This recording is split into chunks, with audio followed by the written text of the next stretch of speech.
먼저 몇 말씀 드리도록 하겠습니다. 보시는 것처럼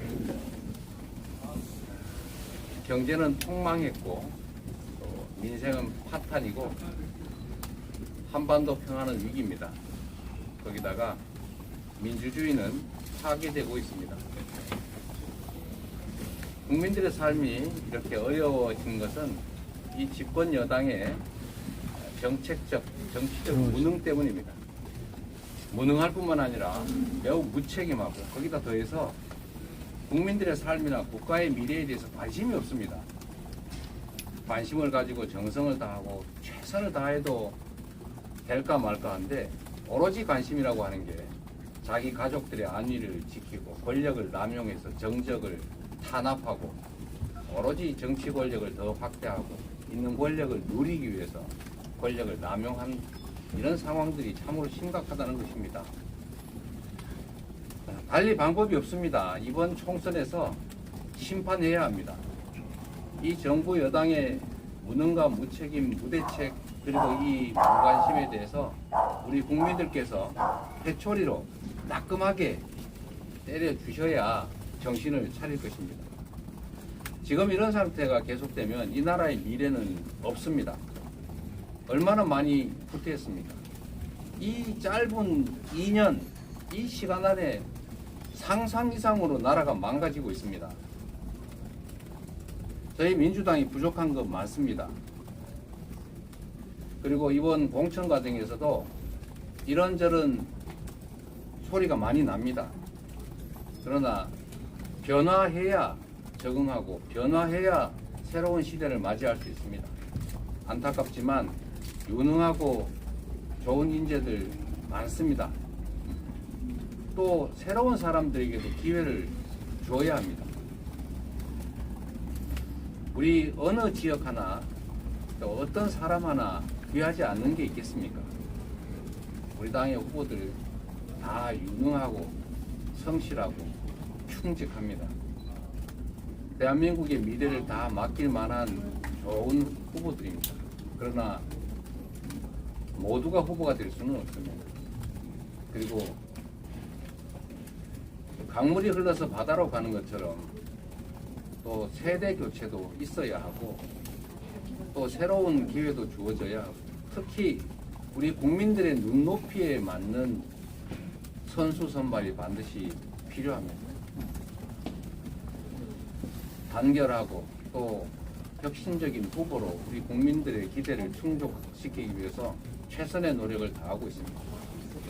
그냥 있는 구태의연한 그런 기득권들 그대로 다 온전시키고 자기 가까운 사람이라고 다 꽂아 넣는 이 국민의힘 방식의 공천 민주당은 하지 않습니다. 시스템이 다 갖추어져 있습니다. 이미 1년 전에 특별당규가 정해져 있고 그 시스템에 따라서 평가가 있고 그 평가와 새롭게 구성된 기구들의 공정한 평가, 투명한 심사 결과로 좋은 후보들이 골라지고 있습니다. 그리고 언론인 여러분, 공천 받으면 친명돼 버리고 공천에서 탈락하거나 이러면 다 반명, 비명 이렇게 분류하시는 거 자제해 주십시오. 언론의 역할을 해야지, 이 심판의 역할을 해야지 상대 선수가 돼서 공격할 뿐만 아니라 사실을 왜곡해서 상대편을 들어서야 되겠습니까? 오로지 편을 갈라서 분란을 일으키고 한번 여러분도 보시면 알지 않습니까? 이 당내 공천으로 인한 부유증이나 혼란은 국민의힘이 훨씬 더 심한데 왜 그쪽은 조용한 공천이라는 등 그렇게 엄호를 하면서 민주당 공천에 대해서는 사실과 다른 엉터리 그런 왜곡을 하십니다. 물론 대부분의 언론들은 그러지 않습니다만 일부 그런 게 눈에 많이 띈다는 말씀을 드리는 것입니다. 우리는 새로운 시대로 가야 합니다. 새로운 인물들도 필요합니다. 새로운 정책도 필요하고 그래서 우리 국민들의 삶도 새롭게 희망을 마련해야 합니다. 그게 우리 정치가 할 몫이라는 말씀드립니다. 말씀드렸던 것처럼 변화에는 반드시 소리가 날 수밖에 없습니다. 조용한 변화라고 하는 것은 마치 검은 백조 같은 겁니다. 어떻게 자신들의 기득권이나 지성의 위치를 잃게 되는데 가만히 있겠습니까? 그건 너무 당연한 것 아닙니까?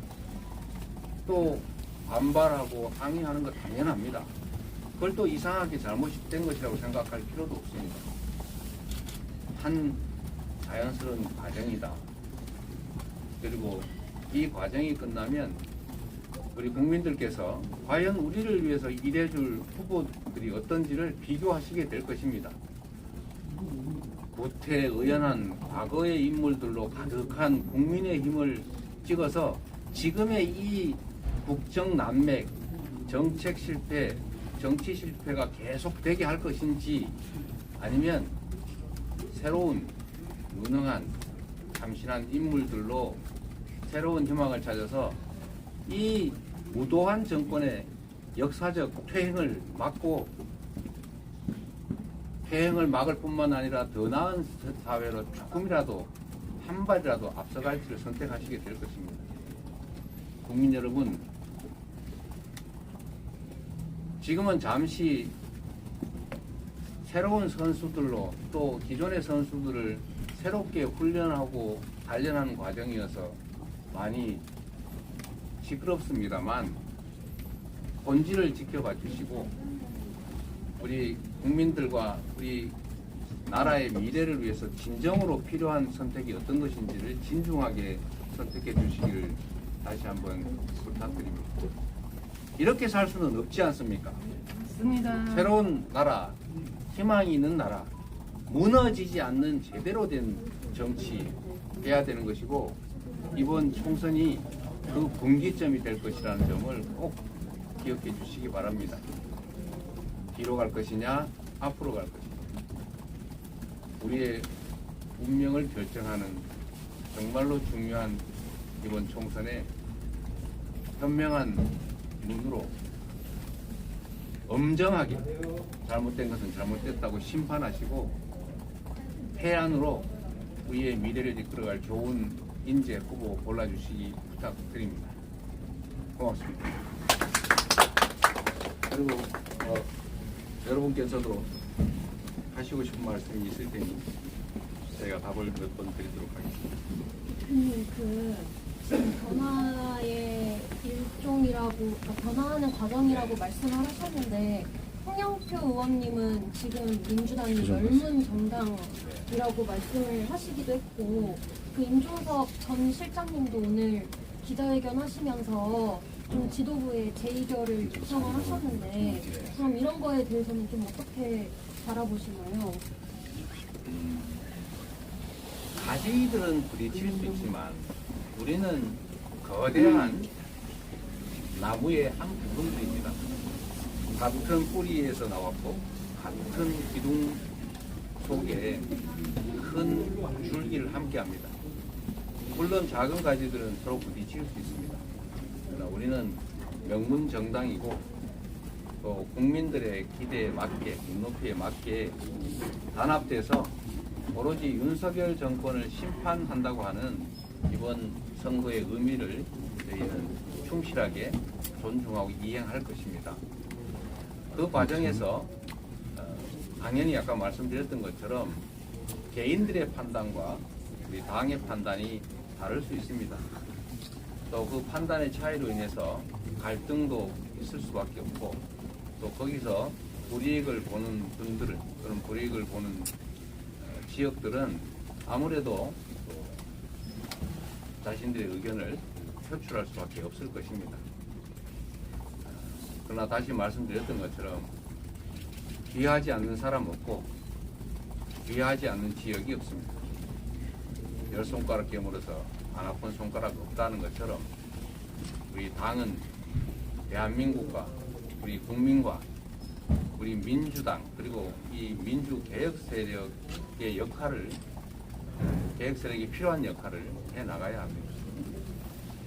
그 과정에서 갈등들도 있지만 충분한 대화를 통해서 최대한 원만하게 해결해 가도록 하겠습니다. 실장께서 왁싱에서 시위하신다고 하고 논의해요. 그래서 많이 단식 중이신데 좀 추가로 선택을 해야 되겠습니다. 이 총선의 후보를 정하는 과정에서는 말씀드린 것처럼 이 당의 판단과 또 개인의 판단이 다를 경우가 매우 많고 또 수많은 후보 중에 결국 한 사람의 후보만 선정이 되고 다른 후보들은 또 기회를 갖지 못하기 때문에 갈등과 반발은 필연적입니다. 국민의힘이 하는 것처럼 해당 지역의 기득권 다선 의원들 중심으로 형식적인 경선을 하거나 아니면 힘센 사람 중심으로 공천을 하면 사실은 변화는 없지만 혼란이나 갈등은 적을 수 있습니다. 말씀드렸던 것처럼 의견이 다른 부분들은 최대한 노력해서 대화하고 소통해서 원만하게 수습해 가도록 하겠습니다.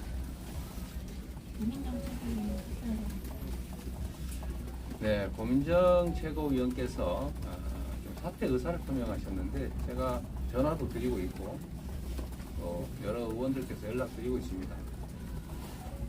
문자로도 서로 의사는 지금 주고받고 있는 상태이고 조속한 시일 내에 복귀하도록 요청드리고 있습니다. 두 분의 이제 의견을 저희도 존중하겠지만 또 우리가 개인이 아니라 국민을 위해 일하는 당의 주요 역할을 맡고 있는 인사들이기 때문에 개인적 판단만으로 행동할 수도 없는 한계가 있습니다. 당을 위해서 국민과 국가를 위해서 우리가 할 수 있는 일을 함께 해 나가야 되고 우리 당원들이 부여한 그 위치라고 하는 것이 권한이기도 하지만 또 한편으로는 동일한 양의 책임이기도 하기 때문에 빠른 시간 내에 복귀하실 수 있도록 저희가 설득하고 논의하도록 하겠습니다. 어제 의원총회에서는 그 여론조사 업체에 관련해가지고 책임자들이 좀 삭제해야 된다는 그런 의견들이 나왔었는데요. 이에 대해서는 어떻게 보십니까? 대체적으로 오해 과장에 의한 것입니다. 저희도 그 얘기가 있어서 당내에서 필요한 경과를 조사를 해봤는데 전략적 판단을 위해서 해당 지역이 지형이 어떤지 또 이 후보 저 후보 중에 누가 더 우세한지 또 어떤 인물들이 더 경쟁력이 있는지 등을 반복적으로 조사하는 것은 그건 선거의 가장 기본이고 정당의 일상적 활동의 일부입니다. 그걸 조사했다고 해서 문제 삼으면 정당 활동을 하지 말라는 것이나 마찬가지입니다. 굳이 문제를 삼는 부분이 현역 의원이 있는데 왜 현역을 뺀 경쟁력 조사를 했느냐. 제가 알아본 바로는 특정 지역에 대해서, 그러니까 뭐 경합 지역들 이런 지역에 대해서 현역 의원들 A와 상대 후보의 경쟁력, 아닌 다른 후보와 다른 상대 후보의 경쟁력 이런 걸 조사를 하는 게 있고 또 필요한 경우에는 현역 의원을 제외한 가상의 후보들과 조사를 한 경우도 있고 또 어떤 경우는 이게 현역 의원이 있는 경우와 아닌 경우에 과연 당 지지율에 따른 득표력이 어느 정도인지 이런 것들을 조사했다고 합니다. 모든 조사에 반드시 현역 의원을 넣고 조사해야 된다는 법은 없는 것입니다. 저는 나를 왜 조사해서 가상대기를 뺐느냐 뭐 그런 불만 가지실 수 있다고는 봅니다만 그건 조사는 조사일 뿐인 것이죠. 물론 뭐 그것도 본인들로서는 또 서운할 수도 있어서 그런 얘기 나온 이후에는 그런 조사조차도 잘 안 하고는 있습니다만 이거는 그냥 조사는 조사일 뿐이다 라는 말씀을 드리고 그건 내부의 판단을 위한 조사이기 때문에 그거는 뭐 경선이나 이런 거와는 아무 관련이 없는 것입니다. 자꾸 이런 것들을 관련지어서 마치 어떤 관련성이 있는 것처럼 당무에 무슨 문제가 있는 것처럼 이렇게 자꾸 한쪽으로 몰아가는 것은 옳지 않다 이 말씀을 드립니다. 우리 국민들께서 이런데 쉽게 현혹될 만큼 그렇게 시민의식이 낮지 않다는 것을 믿고 있습니다. 네, 시간이 다 돼서요. 여기까지 선생님, 할당 이어지고 있는데 거기에 잠깐만요. 잠시만요. 직진해 주시겠습니까? 이제 길 좀 죄송합니다. 네, 잠깐만. 근데 여기는 좀 해야 돼요. 최근에 탈당하시는 분들이 좀 한두 분 이렇게 계신 것 같습니다. 입당도 자유고 탈당도 자유입니다. 그런데 분명한 것은 그런 점은 있습니다. 경기를 하다가 질 것 같으니까 경기 안 하겠다. 이런 거 별로 그렇게 이렇게 국민들 보시기에 아름답지 않을 것입니다. 그리고 규칙이라고 하는 것은 이미 정해져 있었습니다. 그 정해진 규칙 속에서 경쟁을 하다가 이 규칙이 나한테 불리해 또는 이 경기에서는 이기기 어려워 라고 해서 중도에 포기하는 것은 뭐 자유입니다만 그게 마치 경기 운영에 문제가 있는 것처럼 다시 말을 하는 것은 옳지 않다 이 말씀을 드립니다. 뭐 좌우간에 우리 탈당을 하시는 분도 우리 당에 지금까지 함께했던 구성원이셔서 특별히 더 드릴 말씀은 없습니다만 참으로 아쉽게 생각한다 이 말씀 드립니다. 모두가 함께 갔으면 좋겠지만 그러나 경쟁의 과정에서 우리 국민들께서 또 당원들께서 선택하시는 걸 어떻게 하겠습니까? 네.